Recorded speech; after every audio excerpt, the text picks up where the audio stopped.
Welcome to the Manager Matt podcast show. The show is designed to give you solutions to your day-to-day management and leadership problems.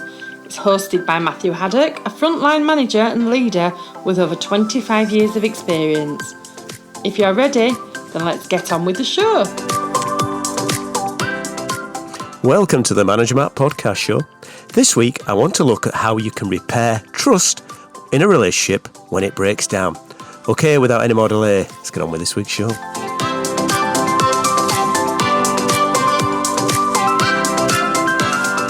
Welcome again to the Manager Matt podcast show. Thank you so much for listening. I know I sometimes say that and it maybe sounds a bit false, but no, I want to thank everyone who's listened because that's listening, even if it's only 10 minutes every other week, is great. And the feedback I'm getting is brilliant. So again, gratitude to everyone who's listening. Please forward it on to anyone who you think will help it. If you see it on LinkedIn, just share it. Just let people see the show. It's a non-profit. It's just me having fun and hopefully helping others get better with their leadership and management. And gosh, we sometimes need better leaders and managers, don't we? So let's start. So this week, I want to talk about when trust breaks down. You'll hear it a lot in businesses. It's built on trust. And of course, it's built on trust throughout everything, from our relationships with our family and friends, to our partners in life, to our children. It's built on trust. And the biggest thing that can undermine trust and make you feel disappointed can really hurt you. So when trust breaks down, it can be really difficult to build it up.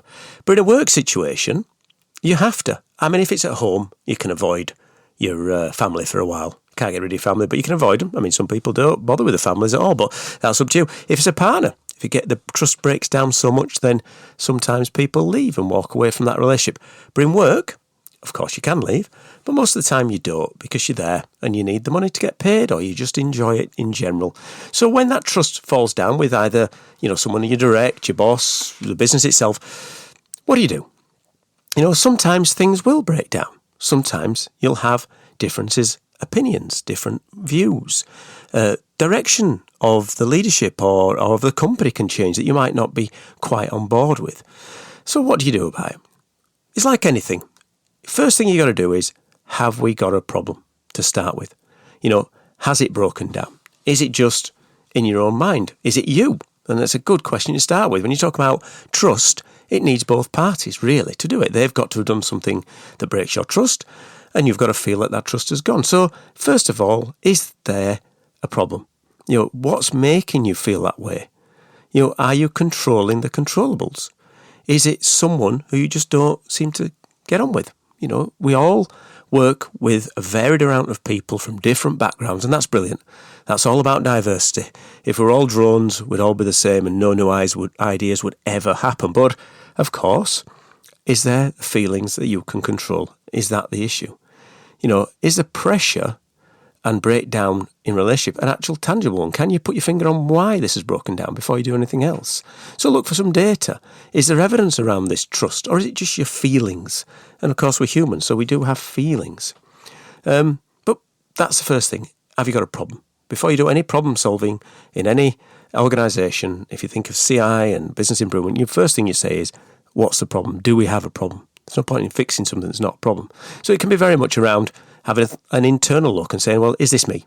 Am I just being over precious, if you like? And then you've got to go into the next bit. So if there is a problem, well, what's broke and what did break in the first place? Is it a change? Have people changed? Have they changed directions? Have they done something different? Is it a one-off? So is it something that's just a one-off and really, back to that point, being a human, are you being overcritical of this one thing? Or is it a drip feed of trust that's just been eroded? If you think when you start a business, you walk in day one and you meet all these people, and then usually, I'm saying from my own experience, but usually very friendly, very nice to meet you, interested, chatty, talking. Those are the people that maybe in a year's time you're avoiding the corridors, you don't want to speak to because it's been drip erosion. I know going back a while, I had an issue between two people who were in a quite senior role and they just didn't get on with each other. They'd sit in the same almost area, completely ignoring each other, doing the similar job, totally ignoring each other. The trust in each other had broken down to the point where they just couldn't even bear to be in the same area. The breaks were different. They were supposed to use the same tools, but they all had their own tools. Very strange relationship, but that just because it had broken down. And I don't know what started that. One of the characters was a very bubbly fella, really chatty, always nice to be around. The other one, very standoffish, very quiet. Now, I obviously gravitate to the one with a positive outlook, but he could have been the problem. People do have differences. So what broke in the first place, has it been a big change that's come along almost overnight? Has there been a changing leadership? Have your company been sold to new leaders? I know when I was at the bank, it got sold to another bank and they had a different view which didn't sit to me at the time, or is it, say, a drip. So and then you want to look at do you want to repair it? That's another place to look at. Is there a point where actually, depending on where you are in the organisation and depending who you've fallen out with, do I just leave it? Do I let that person do their own thing? They don't affect me. I can live with it. The guys in the garage that I was talking about, they went for years like that. They still did the output. The boss was quite happy with it. I don't think he was pleased with the way they were, but that was the way they were. And you could ask one for one set of skills and the one for the other. And it worked. So fine, they just got on with it. I don't think they ever really patched it up, but that's the way it is. But if it's something like that, do you want to, if it's something that's really biting into you, do you want to repair it or can you leave it? And if you're not going to repair it, what does that look like? So you've got to always plan ahead. Like anything in leadership, you've got to plan ahead. If you can't repair that trust, what's that going to mean? If you're not going to be able to live with it, what does that mean? Does that mean you leave the company? Straight away? Within a time frame, do you just walk out because you can't repair that trust? It's quite drastic, isn't it, to do that?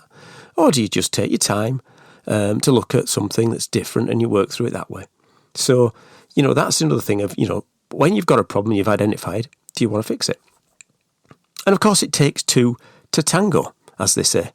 I don't really know what a tango is. I've never watched Strictly really that much, but I'm assuming it's a dance. Of course, it's a dance. So it takes two. You've got to think of that idea of, is there something there? Is that thought or that action that's driven this mistrust something that they've done on purpose? Is it something that's, has just been a mistake by their point and you've taken it the wrong way, as I said earlier? But we all have imperfections. We're not all perfect. So sometimes we do make mistakes. So when you're looking at it, it's going to take two sides usually to generate this. And what are their whys in this? If that person's done something to erode your trust, why? What angle did they need? What were they looking for?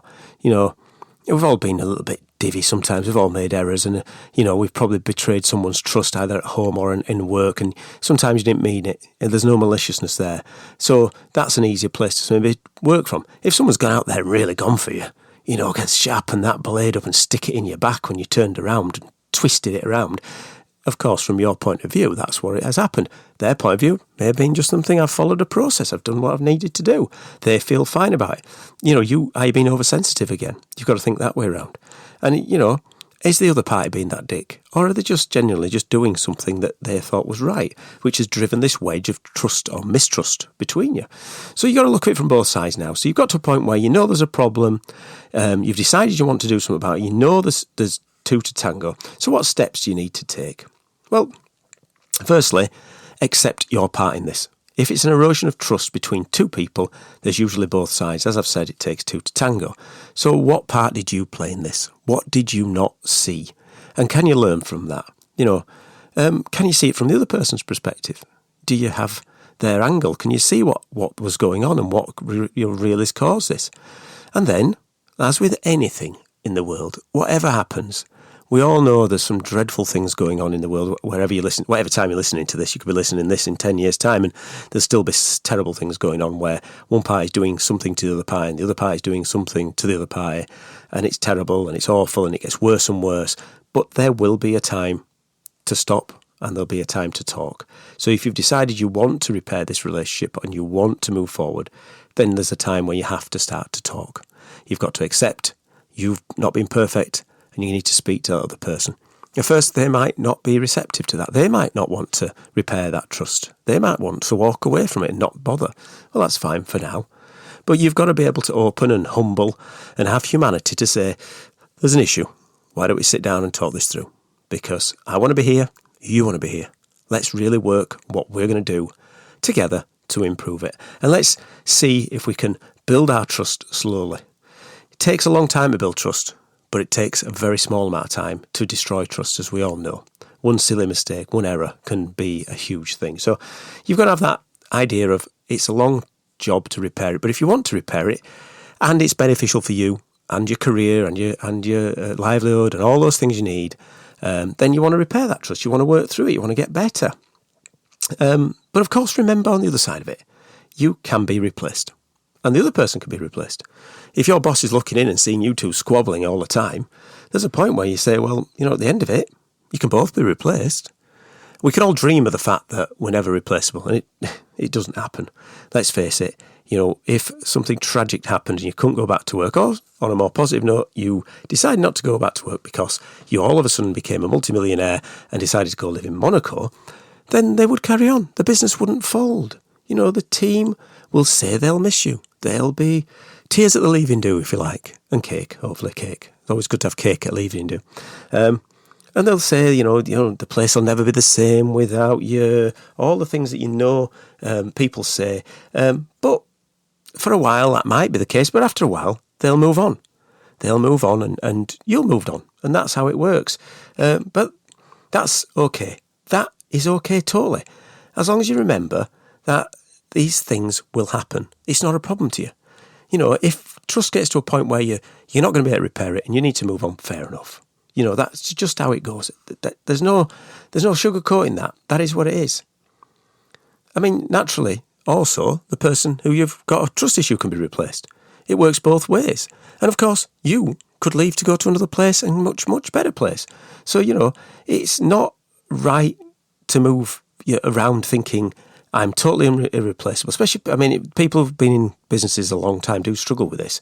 They'll never be successful without me. They'll never replace this person. Will never be replaced. And then within a couple of weeks, you're replaced.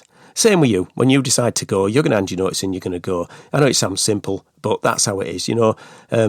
If you're looking around, sometimes when you start thinking to yourself, well, is it time? This trust has gone. Is it time for me to move on? It's the red car theory. If you're driving now and and I say to you, how many red cars have you seen while you're driving? Or if you're walking on the street listening to this, you'll say, can't remember. But from now on, all you'll see is red cars because your brain works to look for patterns of red cars. And when you're not looking to move on, that's fine. Nothing comes along. But when you do and you decide it's this part of the journey of your business career, then the opportunities will come. So although it may feel really down, it can be really bad when trust has been affected because it feels like it's a personal attack. But there's a point where you move on and you will decide that that's it. But of course, what is Manager Matt about? It's about helping you get better. And trust can be repaired. Just as it was built before, just as it will be built in the future, you can build the trust back. As long as you admit there's a problem, as long as you work on what has caused it and the areas and the whys, and then you take those steps together to accept your part, see it from the other person's perspective and have time to talk, trust can be repaired and you can start delivering results as a good team should. Well, I've talked about feedback and I've talked about trust. I trust that you're going to give me some feedback. See what I did there? So, if you can give me any feedback on the show, both this show, the last show, the future shows, whatever shows you want me to talk about, please send them to managermattpodcast@gmail.com and I'll answer you about that and we'll look at moving forward and doing something different with the show, whatever you want to do. It's almost your show. You tell me and we'll do it. But that's it for this week's show. So, as ever, thank you for listening to the Manager Matt Podcast Show. Goodbye for now. Thank you so much for listening to this Manager Matt podcast. We hope you found it interesting, helpful and actionable. One last thing, please leave a quick review on iTunes or with your podcast provider as it helps to spread the word of Manager Matt. If you haven't already done so, please subscribe to the podcast, and if you did like anything in particular, send an email to managermattpodcast@gmail.com or visit managermatt.co.uk for more content.